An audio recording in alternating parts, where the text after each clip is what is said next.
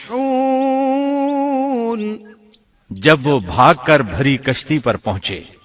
کشتی روانہ ہوئی، موجیں اٹھیں، سمندر میں طغیانی آئی، یوں لگتا تھا کہ بس ابھی غرق ہوئے۔ کہنے لگے بوجھ ہلکا کرو، اپنا ساز و سامان سمندر میں پھینک دو۔ چنانچہ انہوں نے اپنا اپنا ساز و سامان سمندر میں پھینک دیا۔ اس طرح کشتی کچھ ہلکی ہو گئی، لیکن ضرورت کے مطابق ہلکی نہ ہو سکی۔ اب وہ کہنے لگے کسی کو سمندر میں گرانا ضروری ہے تاکہ کشتی مزید ہلکی ہو جائے، ورنہ یہ ڈوب جائے گی۔ جلدی کرو، قرع ڈالو۔ جس کے نام کا قرع نکلتا جائے اسے سمندر میں گراتے جاؤ اور بار بار یہ عمل دہراتے جاؤ یہاں تک کہ کشتی ہلکی ہو جائے۔ چنانچہ قرع ڈالا گیا۔ سب سے پہلے یونس علیہ السلام کا نام نکلا۔ سب کہنے لگے نہیں، یہ تو ایسے نہیں ہیں، ان کے چہرے پر تو سجدوں کے نشانات ہیں، انہیں رہنے دو، پھر قرع ڈالو۔ چنانچہ پھر قرع ڈالا گیا، پھر انہی کا نام نکلا۔ سب نے تعجب کیا۔ تیسری مرتبہ پھر قرع ڈالا گیا، اس بار پھر یونس علیہ السلام ہی کا نام نکلا۔ اللہ تعالیٰ سورۃ الصافات آیت 141 میں فرماتے ہیں، فساهم فكان من المدحضين پھر قرآن اندازی ہوئی تو یہ مغلوب ہو گئے۔ ہر بار انہی کا نام نکلا۔ آخر کار ان لوگوں نے انہیں پکڑ کر سمندر میں گرا دیا۔ فالتقمه الحوت تو پھر انہیں مچھلی نے نگل لیا۔ حوت بڑی مچھلی کو کہتے ہیں۔ اللہ تعالیٰ نے حوت کو القاء فرمایا، انہیں کھانا نہیں، نہ ان کے جسم کو کوئی گزند پہنچے۔ یہ اس مچھلی کو اللہ تعالیٰ کے احکامات تھے۔ اللہ تعالیٰ سورۃ الصافات آیت 142 میں فرماتے ہیں، فالتقمه الحوت وهو مليم تو پھر انہیں مچھلی نے نگل لیا اور وہ خود اپنے آپ کو ملامت کرنے لگے۔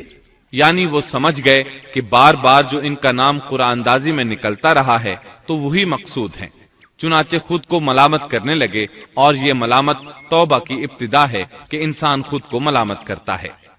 اب یونس علیہ السلام مچھلی کے پیٹ میں تھے۔ اللہ کی قدرت، آپ مچھلی کے پیٹ میں 3 دن تک رہے، بعض روایات میں 7 دن اور زیادہ سے زیادہ مدت 40 روز آئی ہے۔ آپ نے مچھلی کے پیٹ میں اللہ تعالیٰ کو پکارا۔ اللہ سورۃ الانبیاء آیت 87 میں فرماتے ہیں، فنادى في الظلمات آخر کار وہ اندھیروں کے اندر سے پکار اٹھے۔ علماء نے یہاں 3 اندھیروں کا ذکر کیا ہے، مچھلی کے پیٹ کا اندھیرا، سمندر کا اندھیرا اور رات کا اندھیرا۔ گویا ان پر یہ سارے اندھیرے اکٹھے ہو گئے تھے۔ اللہ سورۃ الصافات آیت 143 اور 144 میں فرماتے ہیں، فلولا أنه كان من المسبحين للبث في بطنه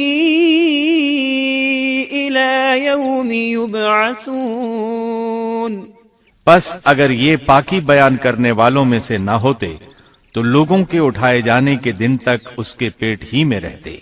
مطلب یہ کہ اگر آپ اللہ تبارک و تعالی کی تسبیح نہ بیان کرتے تو مچھلی کے پیٹ ہی میں رہتے۔ آپ نے دعا نہیں مانگی بلکہ اللہ عز و جل کی تسبیح بیان کی۔ روایات میں یوں بھی آتا ہے کہ جب مچھلی آپ کو سمندر کی اتھاہ گہرائی میں لے گئی تو آپ وہاں آبی مخلوقات کی تسبیحات کی آوازیں سننے لگے۔ گویا اللہ تعالیٰ نے انہیں القاء فرمایا کہ آپ بھی تسبیح کریں۔ اللہ سورۃ الانبیاء آیت 87 میں فرماتے ہیں، فنادى في الظلمات أن لا إله إلا أنت سبحانك إني كنت من الظالمين۔ بالآخر وہ اندھیروں کے اندر سے پکار اٹھا کہ الہی تیرے سوا کوئی معبود نہیں، تو پاک ہے، بے شک میں ظالموں میں ہو گیا۔ چنانچہ یونس علیہ السلام نے اس تسبیح کے الفاظ کو یوں ادا فرمایا، لا إله إلا أنت سبحانك إني كنت من الظالمين۔ امام احمد، امام ترمذی، امام نسائی اور دیگر ائمہ رحمہم اللہ نے یہ حدیث نقل کی ہے کہ یونس علیہ السلام کی وہ دعا جو انہوں نے مچھلی کے پیٹ میں مانگی تھی وہ یہی ہے، لا إله إلا أنت سبحانك إني كنت من الظالمين۔ جو بھی مسلمان یہ دعا اپنی کسی حاجت میں مانگے گا اللہ تعالیٰ اس کی دعا ضرور قبول فرمائے گا۔ یہ دعائے مستجاب ہے، مقبول دعاؤں میں سے ہے۔ اسی دعا کے بعد اللہ تعالیٰ نے یونس علیہ السلام کو اس پریشانی سے نجات عطا فرمائی۔ اللہ سورۃ الانبیاء آیت 88 میں فرماتے ہیں، فاستجبنا له ونجيناه من الغم وكذلك ننجي المؤمنين۔ تو ہم نے اس کی پکار سن لی اور اسے غم سے نجات دے دی، اور ہم ایمان والوں کو اسی طرح بچا لیا کرتے ہیں۔ ایک صحابی نے نبی کریم صلی اللہ علیہ وسلم سے پوچھا، اے اللہ کے رسول صلی اللہ علیہ وسلم، یونس علیہ السلام نے جو دعا مچھلی کے پیٹ میں مانگی کیا وہ صرف انہی کے لیے تھی یا ان کے بعد اہل ایمان کے لیے بھی ہے؟ تو آپ نے فرمایا، یہ دعا یونس علیہ السلام کے لیے خاص تھی اور سب اہل ایمان کے لیے عام ہے۔ کیا تم نے اللہ تعالیٰ کا یہ فرمان نہیں سنا؟ وَكَذَلِكَ نُنْجِي الْمُؤْمِنِينَ۔ اور ہم ایمان والوں کو اسی طرح بچا لیا کرتے ہیں۔ جو بھی اس دعا کو پڑھے گا اللہ اسے رنج و غم سے نجات دیں گے۔ ایک قول کے مطابق تقریباً 40 روز آپ کی شب و روز یہی دعا رہی۔ اس مدت کے ختم ہونے پر اللہ تعالیٰ نے آپ کی دعا کو قبولیت بخشی۔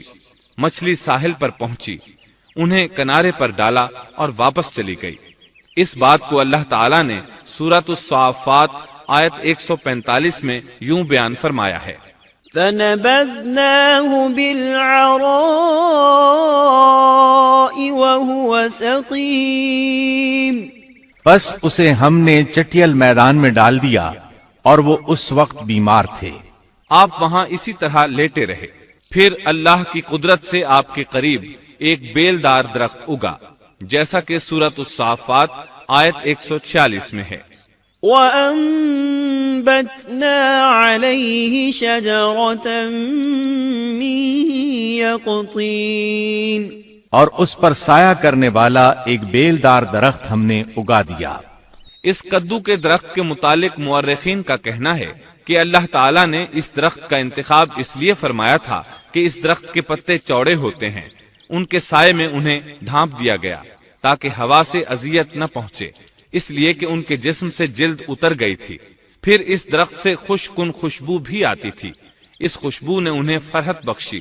پھر کدو کی خوشبو میں ایک خصوصیت یہ تھی کہ حشرات الارض کو دور رکھتی ہے۔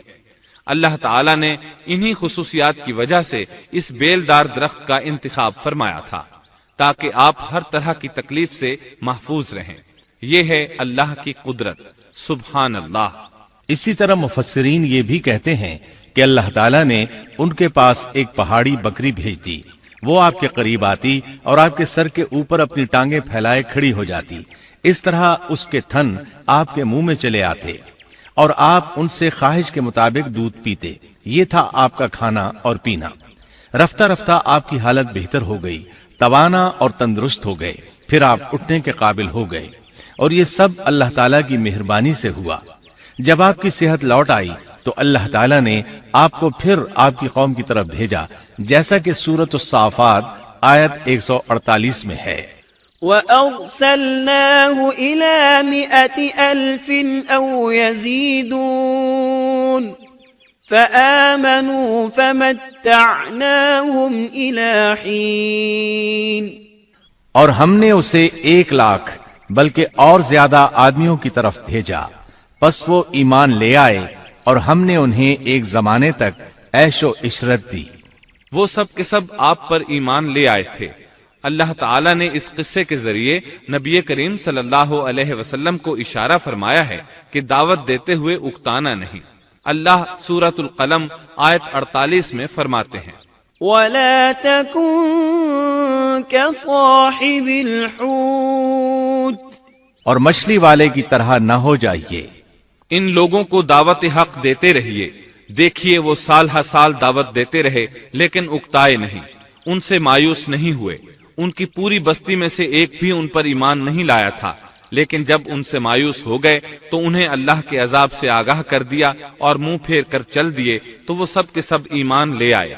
اللہ تعالی سورۃ القصص آیت 56 میں فرماتے ہیں، إنك لا تهدي من أحببت ولكن الله يهدي من يشاء۔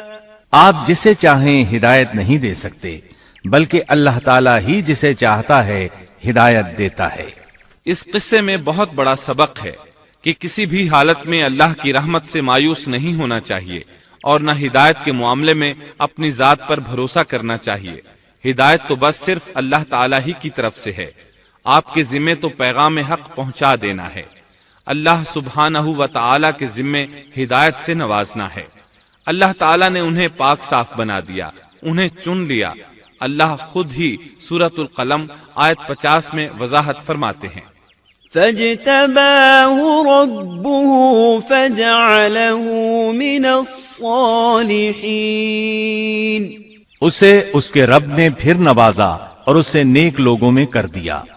امام مسلم نے ایک حدیث روایت کی ہے کہ نبی کریم صلی اللہ علیہ وسلم نے فرمایا، لا ينبغي لعبد أن يقول أنا خير من يونس بن متى۔ تم میں سے کوئی شخص ہرگز یہ نہ کہے کہ میں یعنی محمد یونس بن متا سے بہتر ہوں، یعنی یوں نہ کہے کہ میں سیدنا یونس علیہ السلام سے افضل ہوں۔ وہ اس طرح کہ وہ تو اپنی قوم کے ایمان لانے سے مایوس ہو گئے تھے اور میں مایوس نہیں ہوں، اس طرح بالکل نہ کہے، کیونکہ بالآخر اللہ تعالیٰ نے آپ کو چن لیا اور برگزیدہ بنا لیا اور صالحین میں داخل کر لیا۔ اس واقعے میں نبی کریم صلی اللہ علیہ وسلم کو جو ہدایت دی گئی ہے اس کا ذکر سورۃ القلم آیت 41 میں آتا ہے، فاصبر لحكم ربك ولا تكن كصاحب الحوت۔ پس تو اپنے رب کے حکم کا صبر سے انتظار کر اور مچھلی والے کی طرح نہ ہو جا۔ مطلب یہ کہ یونس علیہ السلام کی مانند نہ ہو جائیے جو اپنی قوم کے ایمان لانے سے مایوس ہو گئے تھے۔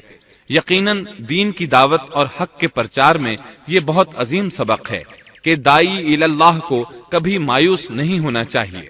یونس علیہ السلام کا قصہ ختم ہوا